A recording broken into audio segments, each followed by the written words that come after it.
I have a global reach, and women all over the globe have been sending me stories, and I have a few things to talk about from Africa. So this woman says, "Hey, ma'am, I'm a very dedicated follower of yours from YouTube.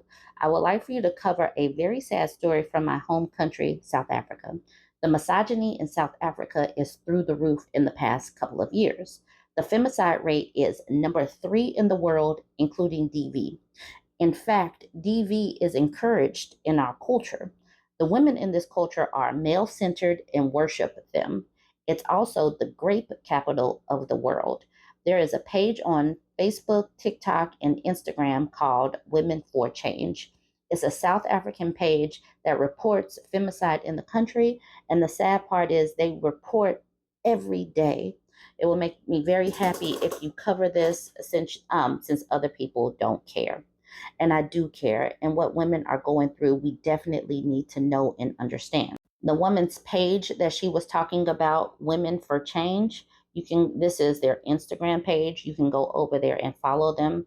And as you can see, they humanize the women who have been snuffed out prematurely through all of this misogyny, sexism, and the dehumanization of women.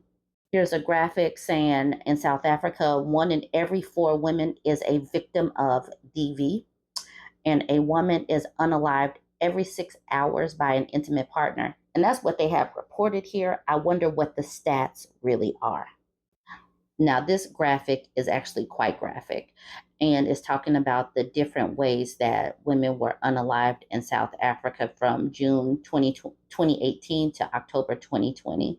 And you can look at this graphic for yourself if you want to, but this is what women face globally is a hot mess.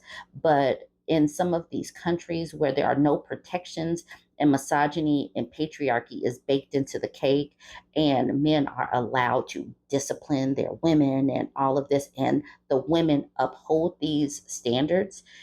Like, I really don't know what to say and how to fix this, but all I can do is report on it for these other women who don't have the voice. So she sent me this graphic saying women unalived in South Africa, and these are crime stats from 2021, 22, and 23.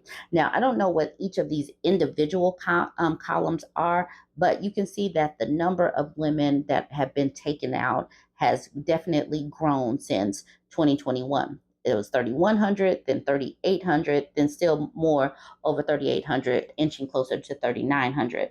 And obviously, if the numbers keep growing and nobody stops it, it's just going to keep getting worse. So I asked her what's being done about it. She's like, nothing. No news reports, no government interference, and most importantly, no justice. There's also a culture of victim blaming involved. So I'm not exactly sure what I can do, but I can report on this and what the women of South Africa are facing from my kitchen here in America, and that's my extent of it. But we really need to know and understand what women are facing globally and how the patriarchy harms women, and like I said, how women uphold it, and then women and girls are blamed for their own demise or the violence enacted by men. Women and girls are the ones that are blamed. Now we're moving into a news story out of Kenya. This man was arrested for taking out at least 42 women, at least, including his wife. Just yesterday. All right. So a Kenyan man was arrested Monday and confessed to unaliving at least 42 women, including his own wife, over 2 years. Collins Jamasi Kalusha, who is 33, had allegedly unalived his latest victim up to 4 days before his arrest on Monday in a whole unaliving spree that could date to 2022, according to officials. We are dealing with a serial unaliver, a psychopathic serial unaliver who has no respect for life, the life of women. Please add all of that. Muhammad Amin, Kenya's Director of Criminal Investigations, said Monday in Nairobi during a news conference over the arrest. So far, 9 bodies, severely dismembered in different states of decomposition and left in sacks, have been recovered at an abandoned dump site near his residence. A post-mortem examination of the remains is expected on Monday. Kalusha was arrested about 3 a.m. local time Monday in Soweto east of Kenya's capital, Nairobi, outside of a club where he had gone to watch the European 2024 soccer championship final. On interrogation, the suspect confessed to having lured, unalived, and disposed of 42 female bodies at the dumping site, all allegedly unalived between 2022 and July 11th, Amin said. Another suspect has been arrested in connection who was caught with a victim's handset, officials said. Kenyan police who were tracking Kalusha's cell phone signal said after he was arrested that he confessed to having lured, unalived, and disposed of 42 female bodies, including his wife and another woman, between 2022 and July of this year. Local officials first began last week to find human remains of some of the victims, believed to be 18 to 30-year-old women, stuffed into sacks around an abandoned quarry in Kware, where the alleged unaliver rented a house about 300 feet away. 300 feet is not very far. And how were so many of these women able to be disposed of and nobody reported them missing? There was no smell. What kind of investigation is this? And this has been going on for at least 2 years. They have all of these bodies in one area that is close to this man, and nobody put out any warnings to women and girls. This is wild, but it goes to show you how women and girls are not protected in these countries. It's just like, oh, okay. Like, this is wild to me that so many women and girls could be snuffed out, and then they find out 2 years later, and it is close to this man's where he lives. All right. This is definitely a terrible, terrible tragedy. There was also news out of Gambia. One of my supporters made a comment, and I went and looked this up. Gambia's parliament rejects bill to allow FGM. The Gambia's lawmakers have rejected a bill seeking to overturn a 2015 ban on FGM. Speaker of Parliament Fabakary Tambong Jada said a majority of MPs have voted against the bill, even before its third and final reading due later this month.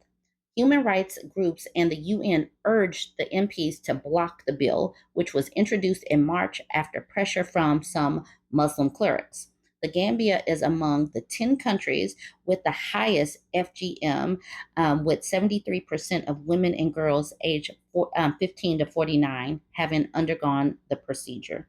The draft bill, tabled by Amala Gibba, was rejected after MPs voted against all of its proposed clauses. Ms. Jada said the bill had been rejected and the legislative process exhausted, and therefore it could not move to a third reading.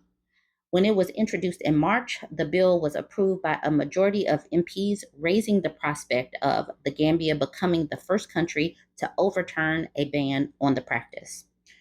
In the procedure's most severe form, after removing, you guys will have to read some of this. This is definitely triggering, but they are basically just read this part on your own. I can't say this because we can't really say these words that are triggering to the censors, even though it impacts women and girls. But read that part for yourself.